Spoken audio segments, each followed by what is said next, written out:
Last time, we argued about the case of the Queen versus Dudley and Stevens, the lifeboat case, the case of cannibalism at sea. And with the arguments about the lifeboat in mind, the arguments for and against what Dudley and Stevens did in mind, let's turn back to the philosophy, the utilitarian philosophy of Jeremy Bentham. Bentham was born in England in 1748. At the age of 12, he went to Oxford. At 15, he went to law school. He was admitted to the bar at age 19, but he never practiced law. Instead, he devoted his life to jurisprudence and moral philosophy. Last time, we began to consider Bentham's version of utilitarianism. The main idea is simply stated, and it's this: the highest principle of morality, whether personal or political morality, is to maximize the general welfare, or the collective happiness, or the overall balance of pleasure over pain. In a phrase, maximize utility.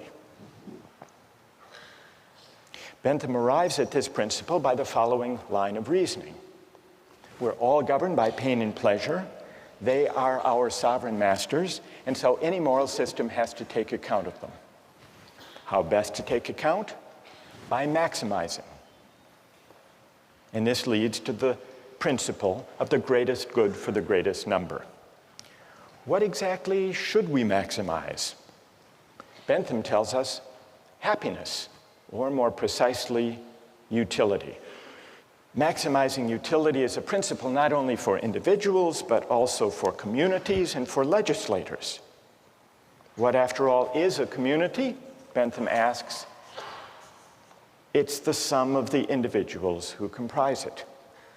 And that's why, in deciding the best policy, in deciding what the law should be, in deciding what's just, citizens and legislators should ask themselves the question: if we add up all of the benefits of this policy and subtract all of the costs, the right thing to do is the one that maximizes the balance of happiness over suffering. That's what it means to maximize utility. Now, today, I want to see whether you agree or disagree with it. And it often goes, this utilitarian logic, under the name of cost-benefit analysis, which is used by companies and by governments all the time. And what it involves is placing a value, usually a dollar value, to stand for utility, on the costs and the benefits of various proposals. Recently in the Czech Republic, there was a proposal to increase the excise tax on smoking. Philip Morris, the tobacco company, does huge business in the Czech Republic. They commissioned a study, a cost-benefit analysis of smoking in the Czech Republic. And what their cost-benefit analysis found was the government gains by having Czech citizens smoke. Now, how do they gain? It's true that there are negative effects to the public finance of the Czech government because there are increased healthcare costs for people who develop smoking-related diseases. On the other hand, there were positive effects, and those were added up on the other side of the ledger. The positive effects included, for the most part, various tax revenues that the government derives from the sale of cigarette products, but it also included healthcare savings to the government when people die early, pension savings, you don't have to pay pensions for as long, and also savings in housing costs for the elderly. And when all of the costs and benefits were added up, the Philip Morris study found that there is a net public finance gain in the Czech Republic of $147 million. And given the savings in housing and healthcare and pension costs, the government enjoys a savings of over $1,200 for each person who dies prematurely due to smoking. Cost-benefit analysis. Now, those among you who are defenders of utilitarianism may think that this is an unfair test. Philip Morris was pilloried in the press, and they issued an apology for this heartless calculation. You may say that what's missing here is something that the utilitarian can easily incorporate, namely, the value to the person and to the families of those who die from lung cancer. What about the value of life? Some cost-benefit analyses incorporate a measure for the value of life. One of the most famous of these involved the Ford Pinto case. Did any of you read about that? This was back in the 1970s. Do you remember what the Ford Pinto was, a kind of car? Anybody? It was a small car, a subcompact car, very popular. But it had one problem, which is the fuel tank was at the back of the car. And in rear collisions, the fuel tank exploded. And some people were killed, and some severely injured. Victims of these injuries took Ford to court to sue. And in the court case, it turned out that Ford had long since known about the vulnerable fuel tank and had done a cost-benefit analysis to determine whether it would be worth it to put in a special shield that would protect the fuel tank and prevent it from exploding. They did a cost-benefit analysis. The cost per part to increase the safety of the Pinto, they calculated at $11 per part. And this was the cost-benefit analysis that emerged in the trial. $11 per part at 12.5 million cars and trucks came to a total cost of $137 million to improve the safety. But then they calculated the benefits of spending all this money on a safer car. And they counted 180 deaths, and they assigned a dollar value, $200,000 per death. 180 injuries, $67,000. And then the cost to repair, the replacement cost for 2,000 vehicles that would be destroyed without the safety device, $700 per vehicle.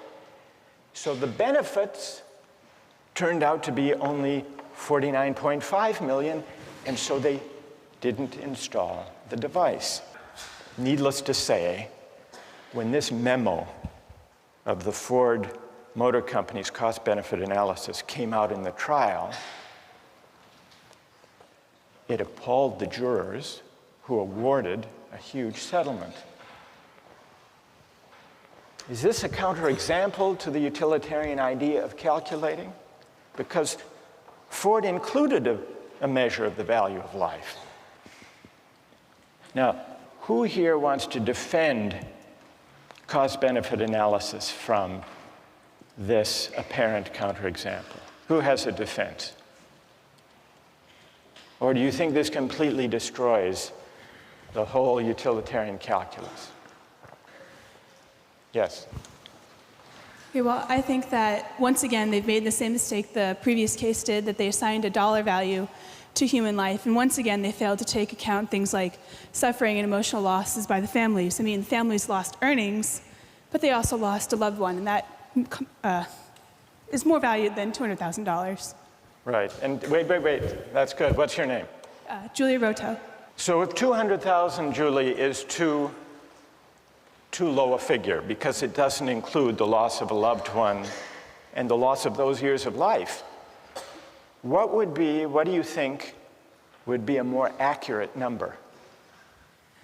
I don't believe I could give a number. I think that this sort of analysis shouldn't be applied to issues of human life. I think it can't be used monetarily. So they didn't just put too low a number, Julie says. They were wrong to try to put any number at all. All right, let's hear someone who...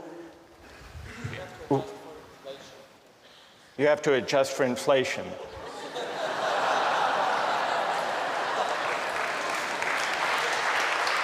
All right, fair enough. So what would the number be now? This was 35 years ago. $2 million. You would put 2 million. And what's your name? Wojtek says, we have to allow for inflation. We should be more generous. Then would you be satisfied that this is the right way of thinking about the question? I guess, unfortunately, it is. There needs to be a number put somewhere. Like, I'm not sure what that number would be, but I do agree that there could possibly be a number put on human life. All right, so Wojtek says, and here he disagrees with Julie. Julie says we can't put a number on human life for the purpose of a cost-benefit analysis. Wojtek says we have to, because we have to make decisions somehow. What do other people think about this? Is there anyone prepared to defend cost-benefit analysis here? As accurate, as desirable? Yes? Go ahead.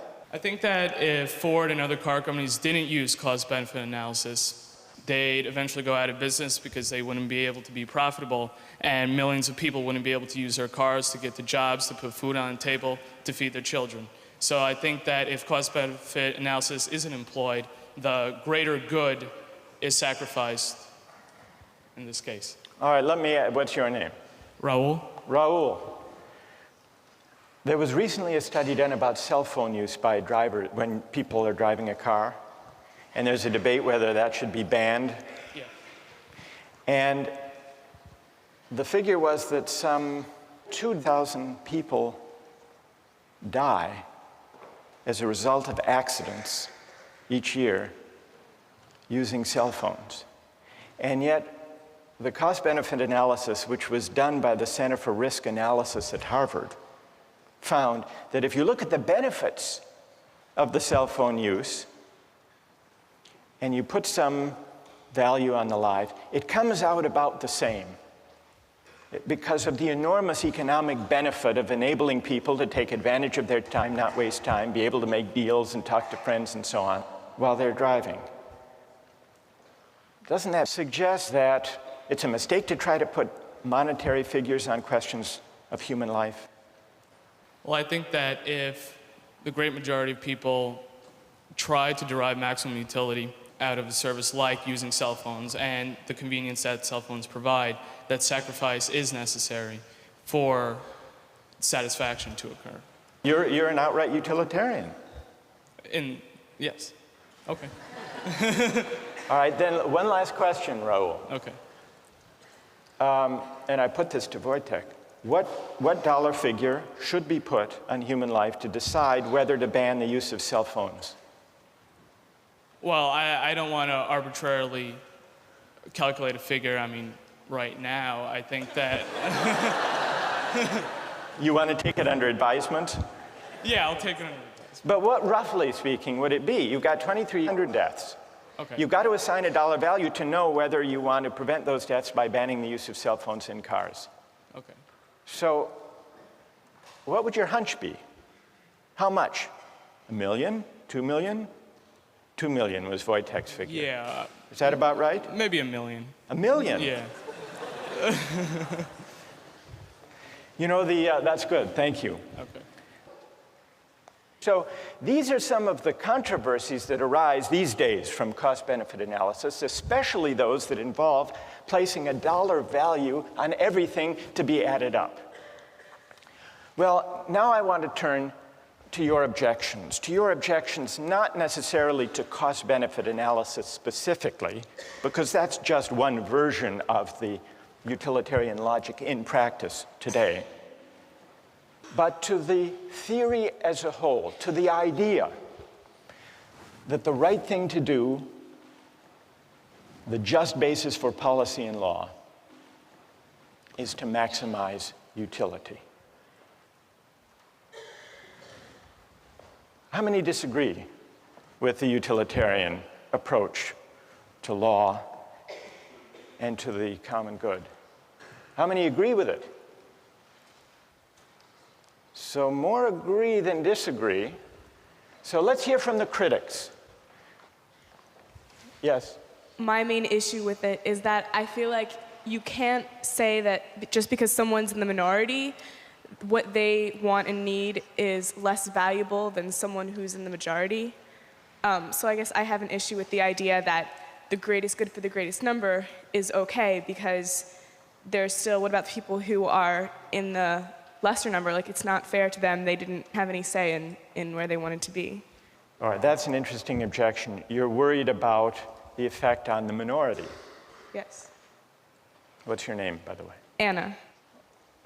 Who has an answer to Anna's worry about the effect on the minority? What do you say to Anna? She said that the minority's value less. I don't think that's the case, because individually the minority's value is just the same as the individual of the majority. It's just that the numbers outweigh the minority. And I mean, at a certain point you have to make a decision, and I'm sorry for the minority, but sometimes it's for the general, for the greater good. For the greater good. Anna, what do you say? What's your name? Yangda. What do you say to Yangda? Yangda says you just have to add up people's preferences, and those in the minority do have their preferences weighed. Can you give an example of the kind of thing you're worried about when you say you're worried about utilitarianism violating the concern or respect due the minority? Okay. Can you give an example?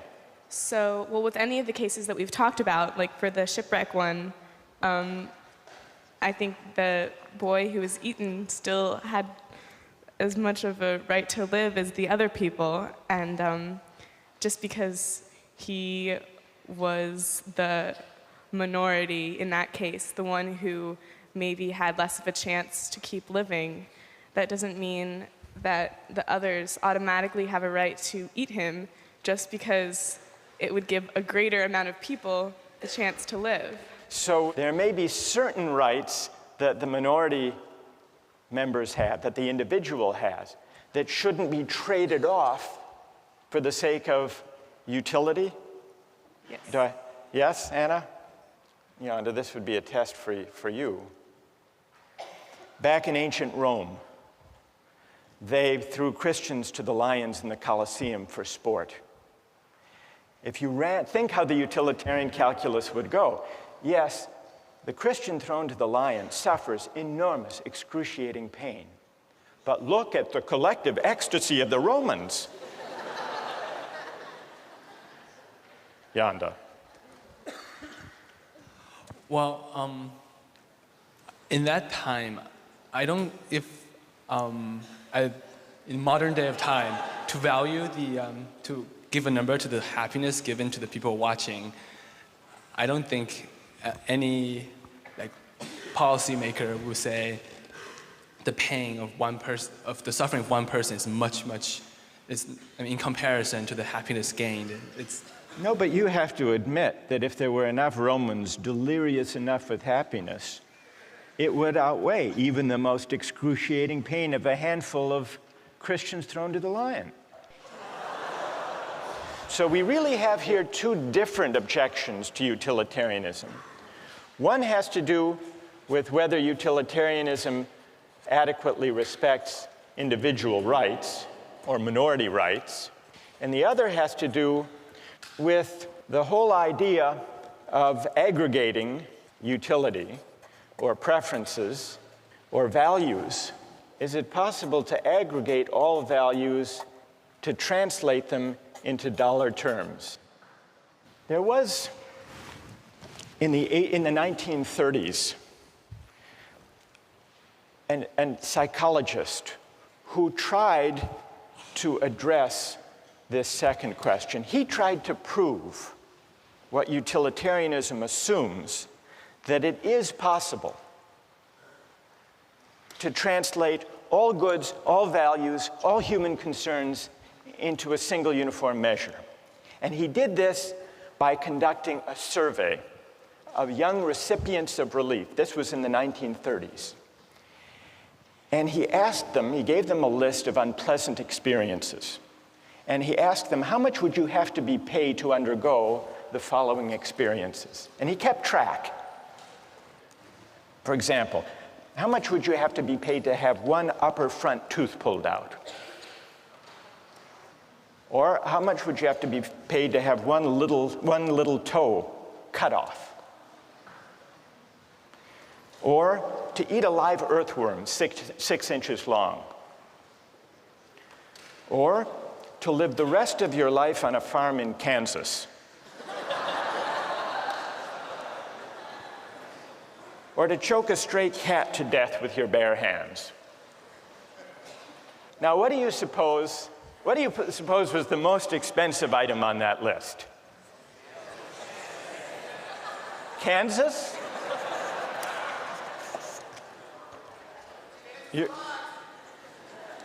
You're right, it was Kansas. For Kansas, people said they'd have to be paid $300,000.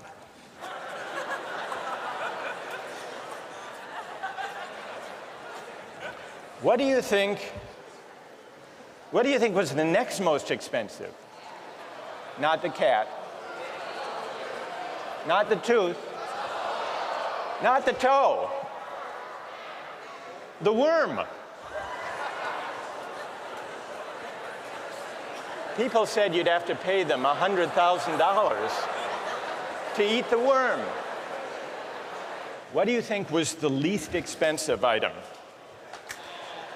Not the cat, the tooth.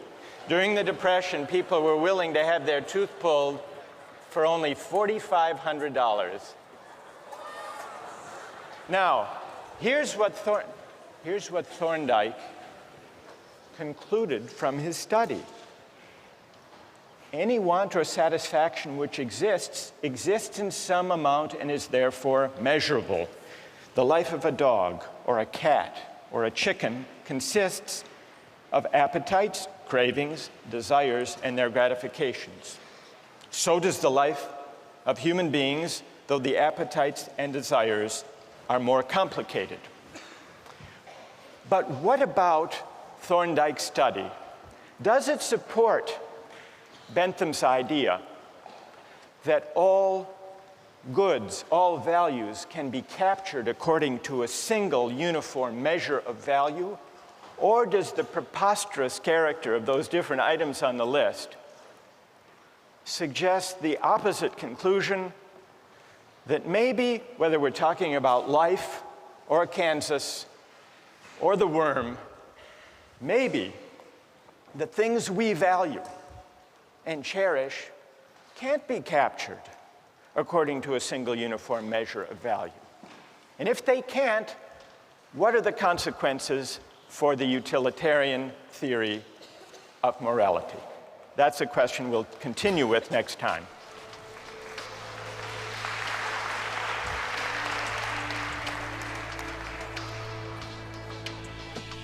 All right, now let's take the other part of the poll. Which is the highest experience or pleasure? How many say Shakespeare?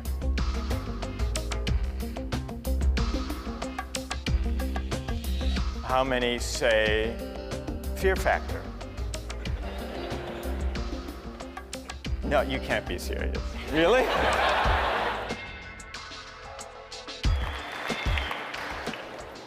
Last time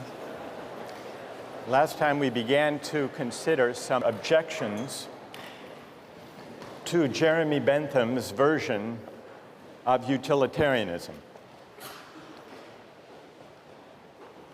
People raised two objections in the discussion we had.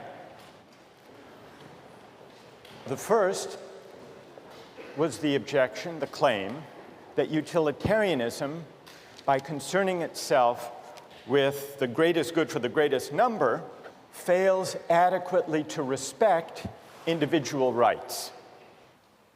Today we have debates about torture and terrorism. Suppose a suspected terrorist was apprehended on September 10th,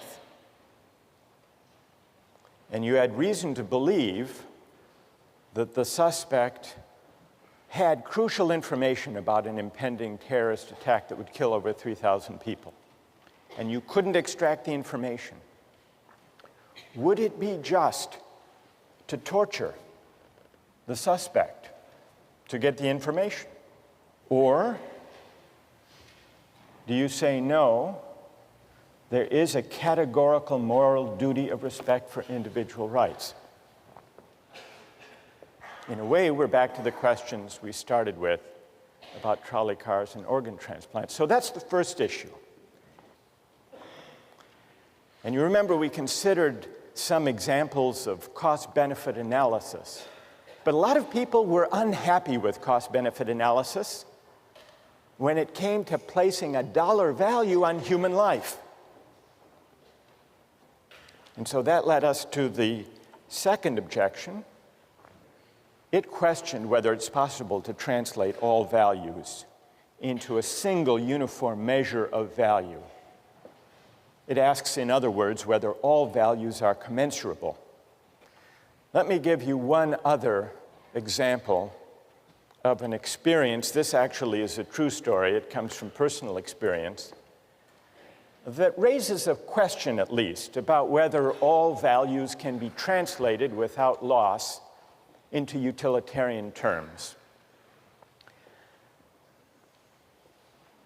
Some years ago, when I was a graduate student, I was at Oxford in England, and they had men's and women's colleges. They weren't yet mixed. And the women's colleges had rules against overnight male guests. By the 1970s, these rules were rarely enforced and easily violated, or so I was told.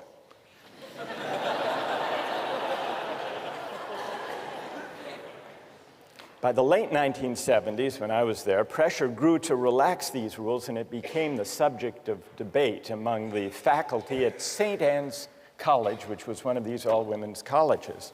The older women on the faculty were traditionalists. They were opposed to change on conventional moral grounds. But times had changed, and they were embarrassed to give the true grounds for their objection.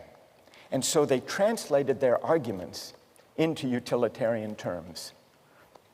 If men stay overnight, they argued, the costs to the college will increase. How, you might wonder? Well, they'll want to take baths, and that'll use up hot water, they said. Furthermore, they argued, we'll have to replace the mattresses more often.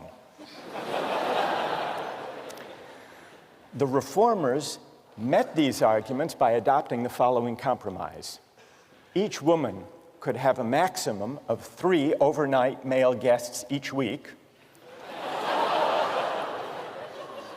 They didn't say whether it had to be the same one or 3 different, provided, and this was the compromise, provided the guest paid 50 pence to defray the cost to the college. The next day, the national headline in the national newspaper read, St. Anne's girls 50 pence a night.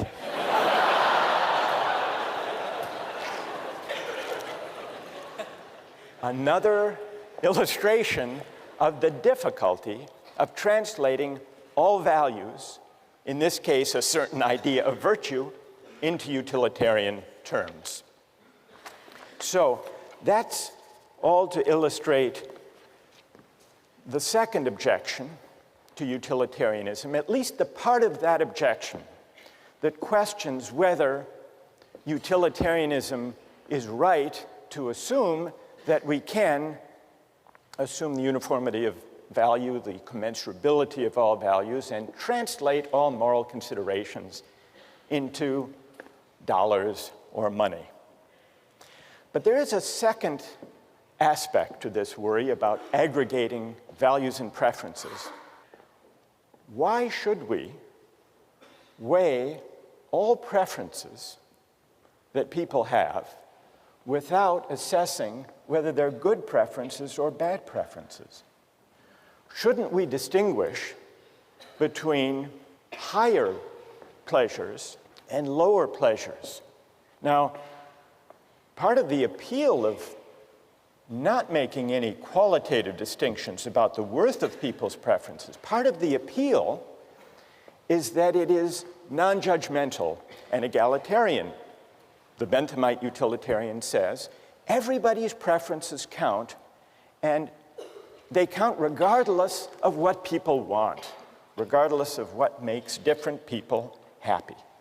For Bentham, all that matters, you'll remember, are the intensity and the duration of a pleasure or pain. The so-called higher pleasures or nobler virtues are simply those, according to Bentham, that produce stronger, longer pleasure. He had a famous phrase to express this idea: the quantity of pleasure being equal, pushpin is as good as poetry. What was pushpin? It was some kind of a child's game, like tiddlywinks. Pushpin is as good as poetry, Bentham says. And lying behind this idea, I think, is the claim, the intuition, that it's a presumption to judge whose pleasures are intrinsically higher or worthier or better. And there is something attractive in this refusal to judge. After all, some people like Mozart, others Madonna. Some people like ballet, others bowling. Who's to say, a Benthamite might argue, who's to say which of these pleasures, whose pleasures, are higher, worthier, nobler than others? But is that right? This refusal to make qualitative distinctions. Can we altogether dispense with the idea that certain things we take pleasure in are better or worthier than others? Think back to the case of the Romans in the Colosseum. One thing that troubled people about that practice is that it seemed to violate the rights of the Christian. Another way of objecting to what's going on there is that the pleasure that the Romans take in this bloody spectacle, should that pleasure, which is a base, kind of corrupt, degrading pleasure, should that even be valorized or weighed in deciding what the general welfare is?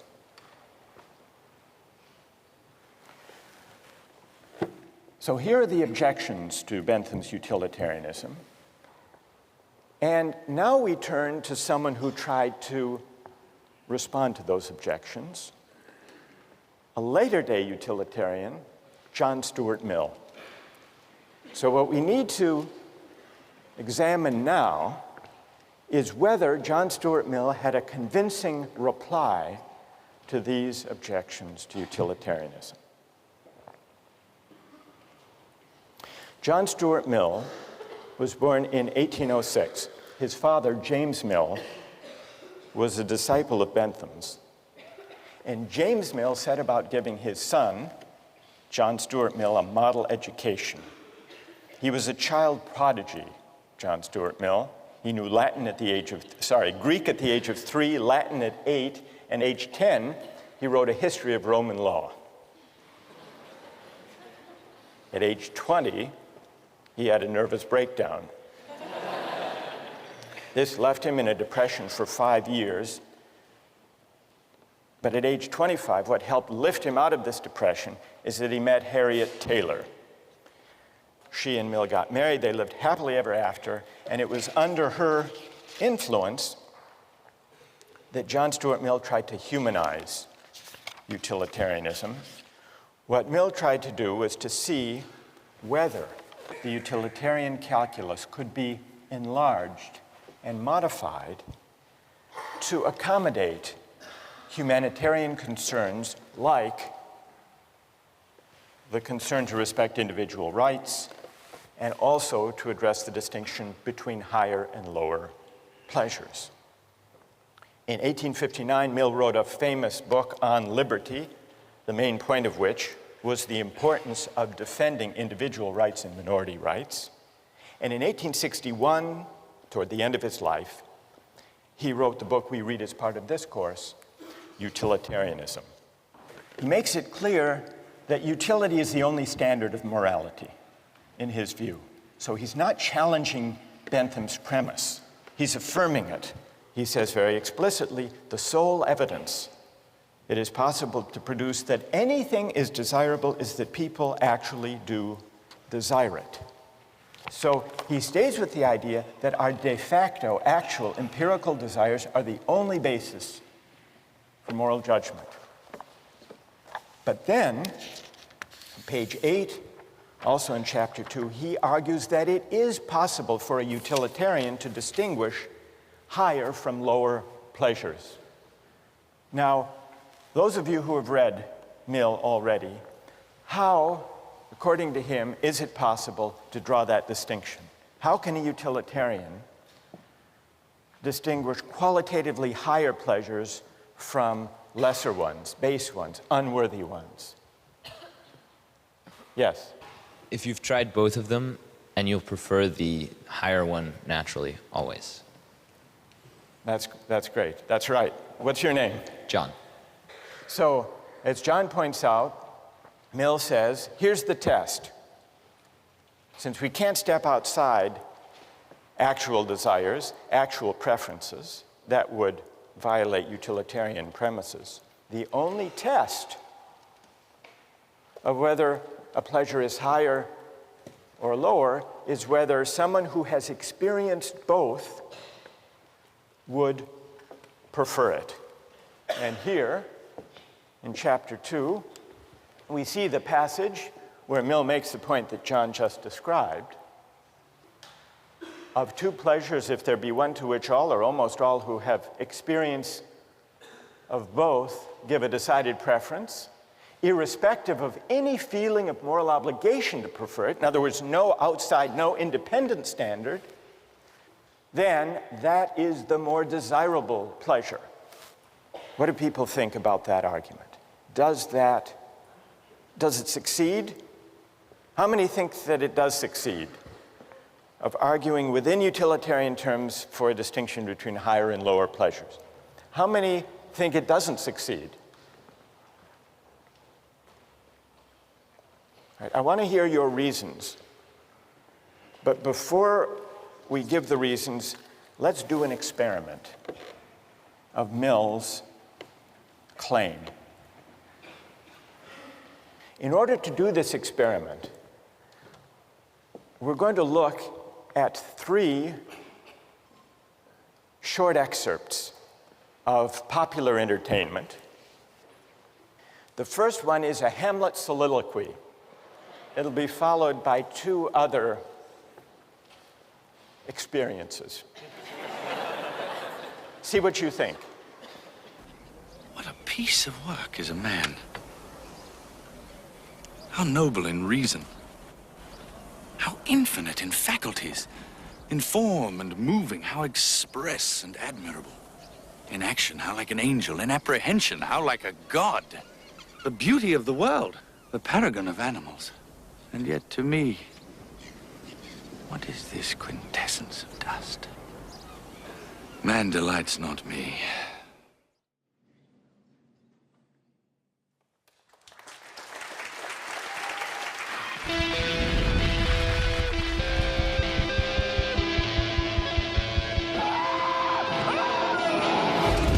Imagine a world where your greatest fears become reality. They're flashing me! Each show, 6 contestants from around the country battle each other in 3 extreme stunts.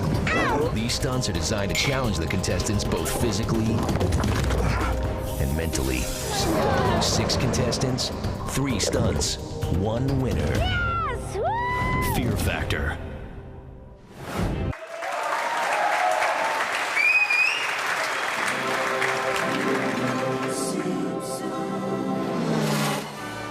Hi, diddly ho, pedal to the metalophiles. Flanders, since when do you like anything cool? Well, I don't care for the speed, but I can't get enough of that safety gear. Helmets, roll bars, caution flags. I like the fresh air and looking at the poor people in the infield. Dang, Cletus, why'd you have to park by my parents? Now, honey, these my parents, too.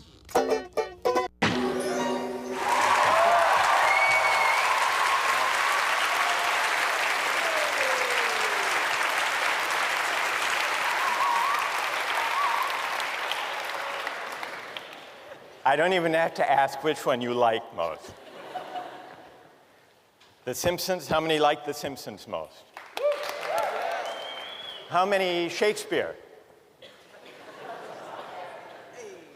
What about Fear Factor? How many preferred Fear Factor? Really? People overwhelmingly like The Simpsons better than Shakespeare. All right, now let's take the other part of the poll. Which is the highest experience or pleasure? How many say Shakespeare?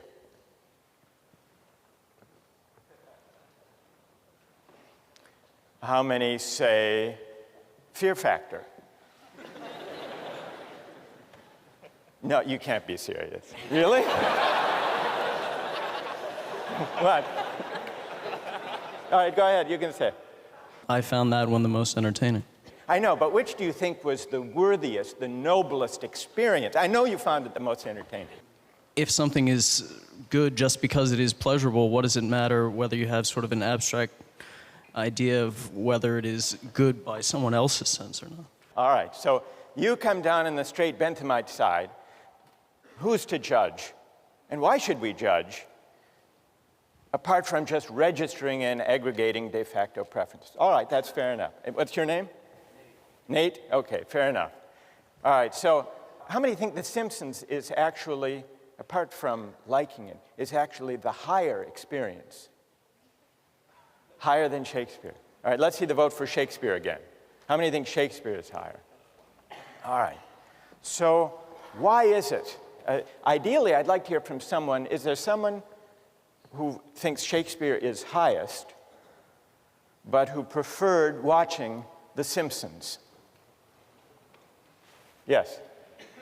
Like, I guess just sitting watching The Simpsons, it's entertaining because they make jokes and they make us laugh, but like, someone has to tell us that Shakespeare was this great writer. We had to be taught how to read him, how to understand him. We had to be taught how to kind of take in Rembrandt, how to analyze a painting. Well, what's your name? Anisha. Anisha, when you say someone told you that Shakespeare is better, right, are you accepting it on blind faith? You voted that Shakespeare is higher only because the culture tells you that or teachers tell you that, or do you actually agree with that yourself?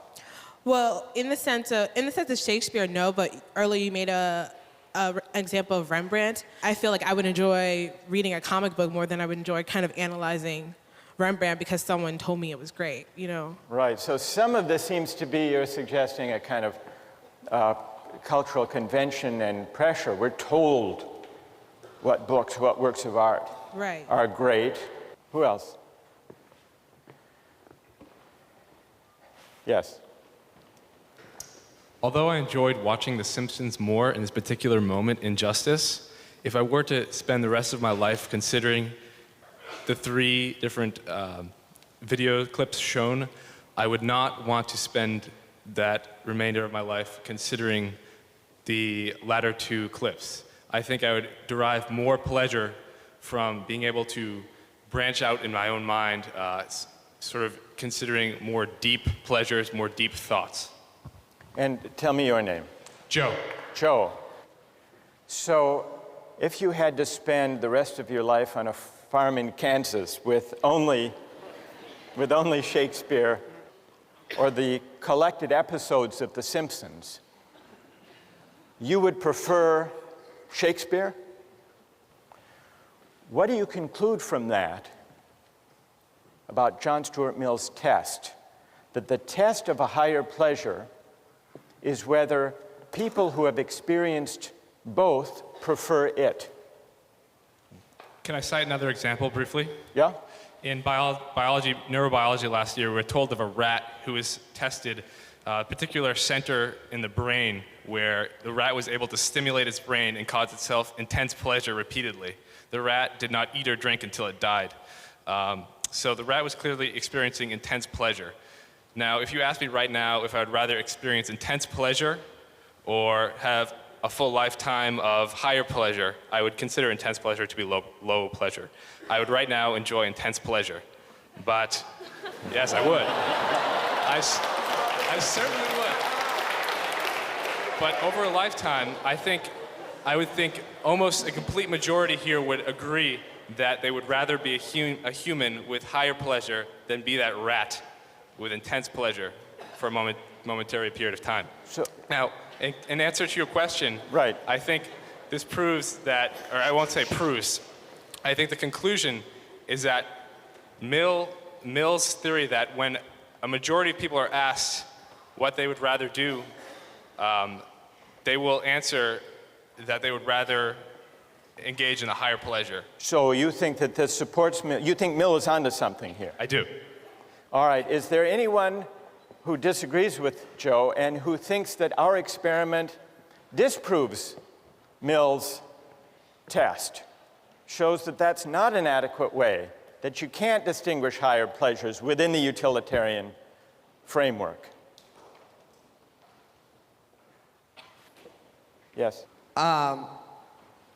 If whatever is good is truly just whatever people prefer, it's truly relative and there's no objective definition, then there will be some society where people prefer Simpsons more. Anyone can appreciate The Simpsons, but I think it does take education to appreciate Shakespeare as much. All right, you're saying it takes education to appreciate higher things. Mill's point is that the higher pleasures do require cultivation and appreciation and education. He doesn't dispute that. But once having been cultivated and educated, people will not only see the difference between higher and lower pleasures, but will actually prefer the higher to the lower.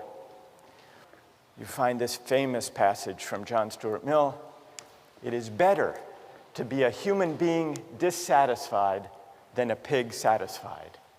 Better to be Socrates dissatisfied than a fool satisfied. And if the fool or the pig are of a different opinion, it is because they only know their side of the question." So here you have an attempt to distinguish higher from lower pleasures. So going to an art museum or being a couch potato and swilling beer watching television at home. Sometimes Mill agrees we might succumb to the temptation to do the latter, to be couch potatoes. But even when we do that out of indolence and sloth, we know that the pleasure we get gazing at Rembrandts in the museum is actually higher, because we've experienced both.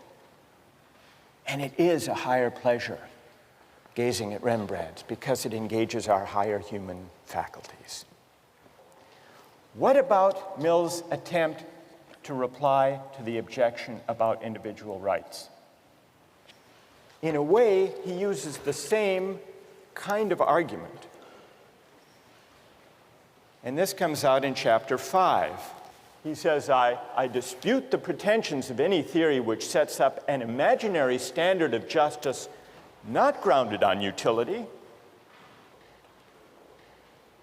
but still he considers justice grounded on utility to be what he calls the chief part and incomparably the most sacred and binding part of all morality. So justice is higher. Individual rights are privileged, but not for reasons that depart from utilitarian assumptions. Justice is a name for certain moral requirements, which, regarded collectively, stand higher in the scale of social utility and are therefore of more paramount obligation than any others. So justice is sacred, it's prior, it's privileged, it isn't something that can easily be traded off against lesser things. But the reason is ultimately, Mill claims, a utilitarian reason once you consider the long-run interests of humankind, of all of us as progressive beings. If we do justice and if we respect rights, society as a whole will be better off in the long run. Well, is that convincing? Or is Mill actually, without admitting it, stepping outside utilitarian considerations in arguing for qualitatively higher pleasures and for sacred or specially important individual rights? We haven't fully answered that question, because to answer that question in the case of rights and justice will require that we explore other ways, non-utilitarian ways of accounting for the basis of rights, and then asking whether they succeed. As for Jeremy Bentham, who launched utilitarianism as a doctrine in moral and legal philosophy, Bentham died in 1832 at the age of 85. But if you go to London, you can visit him today, literally. He provided in his will that his body be preserved, embalmed, and displayed in the University of London, where he still presides in a glass case with a wax head, dressed in his actual clothing. You see, before he died, Bentham addressed himself to a question consistent with his philosophy. Of what use could a dead man be to the living? One use, he said, would be to make one's corpse available to the study of anatomy. In the case of great philosophers, however, better yet, to preserve one's physical presence in order to inspire future generations of thinkers. You want to see what Bentham looks like? Stuffed? Here's what he looks like. There he is. Now, if you look closely, you will notice that the embalming of his actual head was not a success. So they substituted a waxed head, and at the bottom, for verisimilitude, you can actually see his actual head on a plate.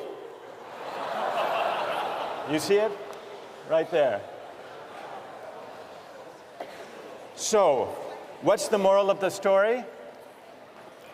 The moral of the story, and by the way, they bring him out during meetings of the board at University College London, and the minutes record him as present but not voting. Here is a philosopher in life and in death who adhered to the principles of his philosophy. We'll continue with rights next time.